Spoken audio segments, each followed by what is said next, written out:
Hi, everybody, and welcome back to the next episode. We're reaching the last B tier civilizations before finally going up to A tier.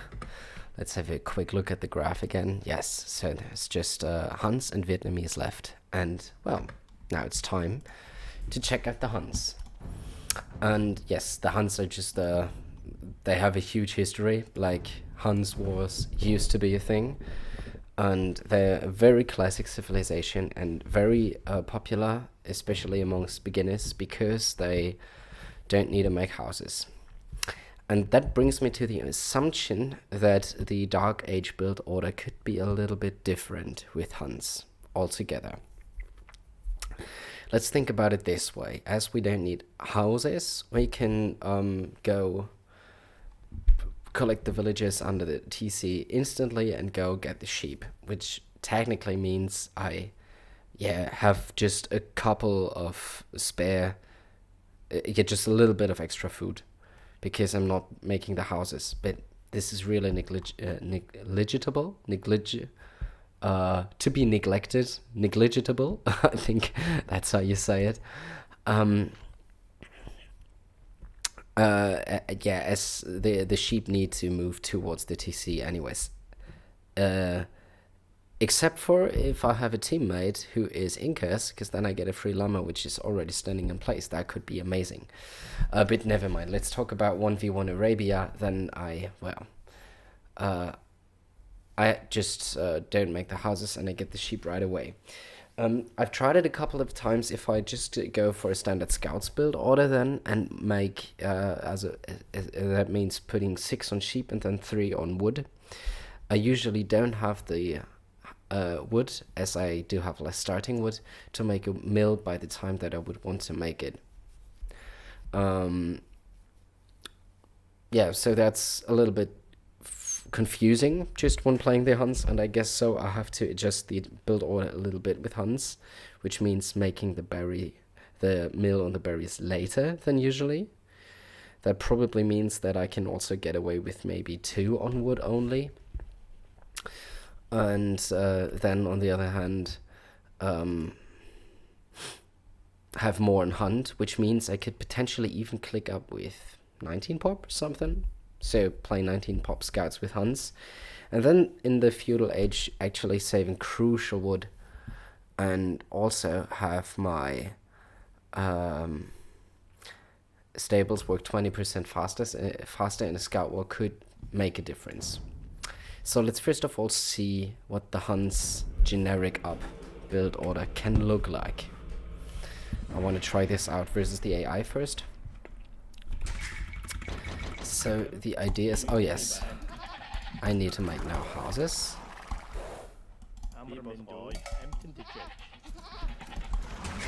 Already irritating. And then scout around a little.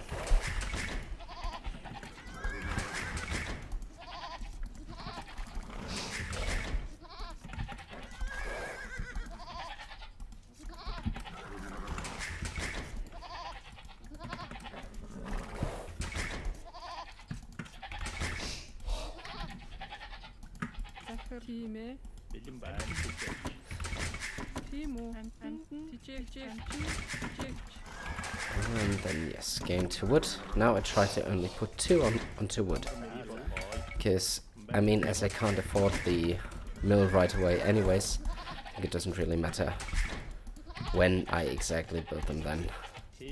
When I exactly build the mill, if I make it later anyways, if I just make it 1 minute later than usual, should also not be a problem. And then I think I can just keep putting my vills on food underneath my TC.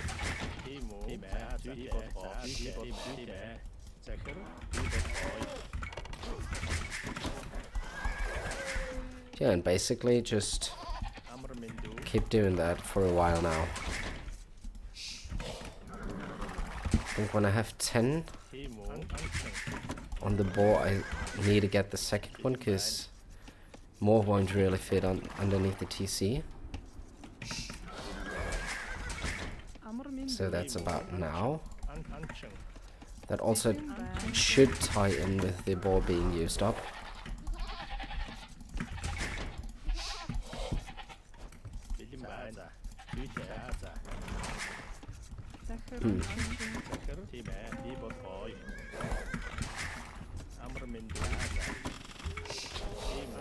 Yeah, that seemed pretty smooth.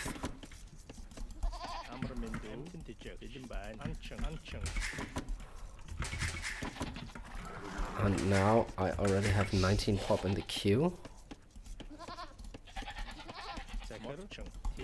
Now I think I can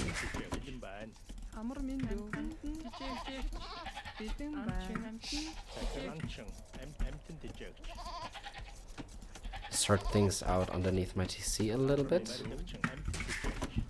And then the last villager makes a near lumber camp. Well, I don't even have the wood for that now.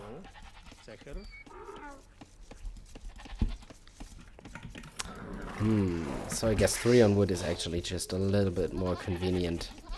That was why I was trying this out. I think I will have more than enough food to click up, but look, it's also a little bit messy under the TC if I'm doing it that way. So I'm not really convinced that this is optimal.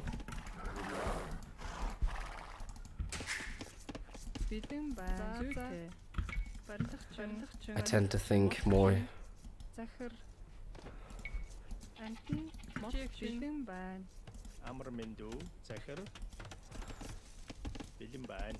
that it would be a little bit better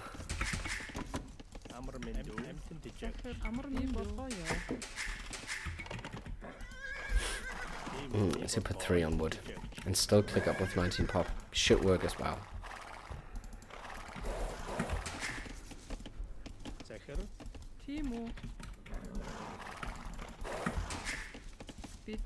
And well, yeah, now I don't have the barracks, so let's try this again with 3 on wood. 2 on wood is a little bit ambitious.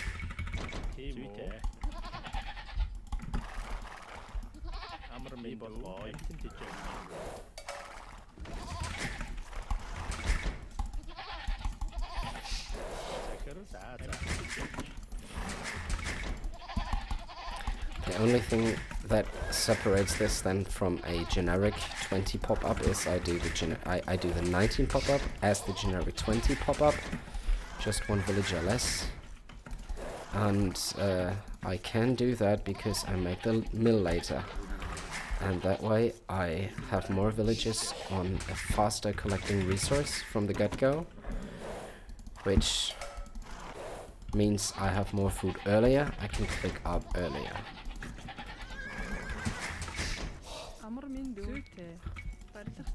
But now I'm still planning on 3 on wood so I can get the barracks and the second lumber camp. And I really like the idea of second lumber camps. When I learned the Man-at-Arms build order for the first time, I actually got used to making only a single lumber camp, so I can make more use of the power spike, make better use of the power spike. And now I really like the idea of having 2 lumber camps, because I usually get pushed off 1 lumber camp and then I can just take these villagers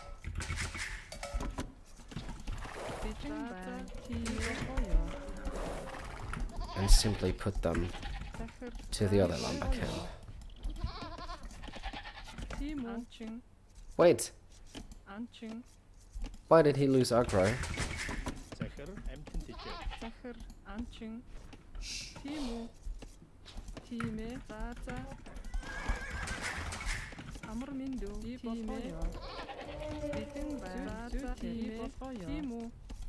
Come on.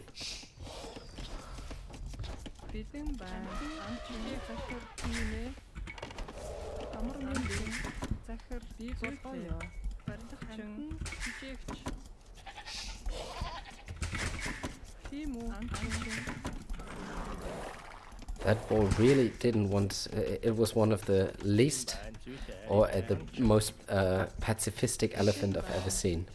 Didn't really want to follow and kill my villager. So now 19 pop loom. Let's see if that still works with a little bit of a messed up elephant timing.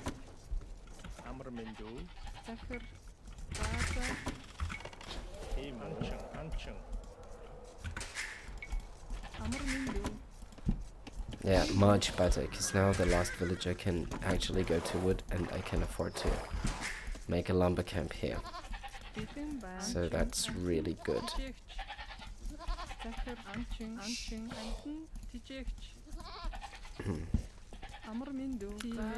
The only thing that I'm not too certain of is whether I'll have the food to click up. Yeah, but that was because I messed up the build, not because... Ah, come on. But that should technically work. It's because the elephant won't follow me, but not because of a flaw in the build itself, I think. So it's 4 on this, and 4 on this wood line. And next thing I need is just a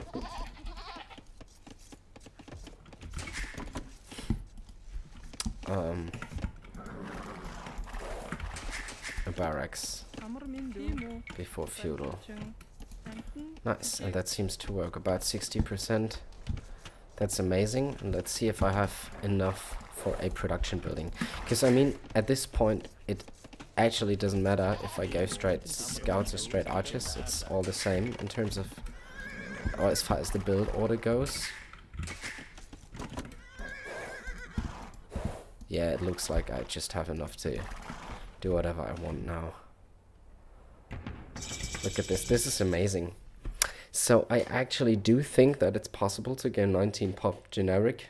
It's not generic, it's Huns 19 pop up, because I'm saving wood on the houses. It's okay to wait, let me think about this. I just have more on food. It's a little bit strange, like this could actually work with the generic civilization too, if you just make the mill a little bit later. Well, nonetheless, it does work.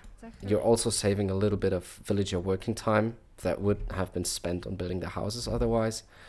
So I guess that makes use of the Huns bonuses and gets me to feudal age 19 pop, which means I can technically compete with other scout civs, which means that I can go defensive archers if I expect aggressive men-at-arms versus me.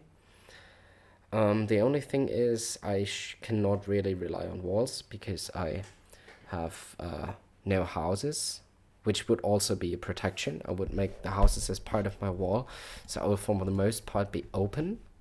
And I think this is my playstyle anyways. I like to be open and have military. I'm always struggling when I try to wall. I mean, I try to learn it, of course, but I usually get better results when I don't even try to wall, but just make sufficient military. I now just have 175 wood in the bank, so I can make the military building, and then I could either opt for gold to get archer production out, or I could opt for a stable now. And I think I have enough food so that it doesn't really matter if I that I can, in case that I go archers. Actually, also I can opt for a blacksmith before I seek the first farm. Yeah, just sounds all good to me with Huns. And I guess the 100 wood savings have paid off themselves by this time, because I would have made 4 houses anyways now. So from now, I'm also saving a little bit wood. Nice. Let's continue with the tech tree. So that means I have 19 pop-up options, and I should, for the most part, stay away from men-at-arms. So in Dark Age, I think my thought process is as follows. Does my opponent have a very strong man-at-arms opening? Then I opt for 19 pop archers. Or is it a archer civ that I can play scouts into skirms against, or is it an scout civ that I compete with and then just go scouts myself? If my enemy has better scouts, I might go for defensive archers and add a couple of spearmen as well, or defensive scouts with a couple of spears. But for the most part, when I'm versus a man-at-arms civ, I go straight defensive archers. When I'm versus a scout civ or anything else, I try to play 19 pop scouts and just be fast. Then comes feudal age. If I'm on the defensive, I'm just adding a little bit of spear, skirmish, or whatever, and stick with my main unit and try to reach castle age. That's basically what happens in feudal age. If I can find major damage with my scouts, that's of course amazing. I could also opt for full scouts. When should I do what? I think if my enemy is fully walled and tries to go FC or something, if that's the case, I should consider towering and making more feudal army, putting a lot of pressure up and then overwhelming with loads of light cav early castle age. If my enemy is playing a standard feudal age, I should also be playing a standard feudal age. And if my enemy goes super aggressive, makes a lot of skirmishes, for instance, in the mix for whatever reason, then I can actually consider adding scouts and going light cav. But for the most part, I want to reach castle age, because this is where the next really attractive bonus kicks in, which is that cavalry archers are less expensive. And as cavalry archers are a very expensive unit, that actually is helpful. So if I opt for the archer play, I can go into crossbowman and then into cav archer or into straight cav archer. Anyways, if I'm on the range, I want to be on cav archers sooner than later in castle age. I should try to stay away from the barracks as much as possible. If need be, of course, I can add some pikemen, but that's about it. And the stable is the great addition that I can pump light cav once I have my cav archers going, which I can actually use to play knights as well, because they just produce faster. Though I have to say, versus any other very good, attractive cavalry civ, I might have the inferior knights, which means if I cannot overwhelm with numbers, I should for the most part stick with cav archers. And then for siege option, I can add siege ram. And if I somehow manage to get to a combination of cav archer, hussar, and siege ram, I have a very strong army composition, very much like the Mongol composition. And that's about it. I think that's Huns in a nutshell. Let's give it a go on the ranked ladder.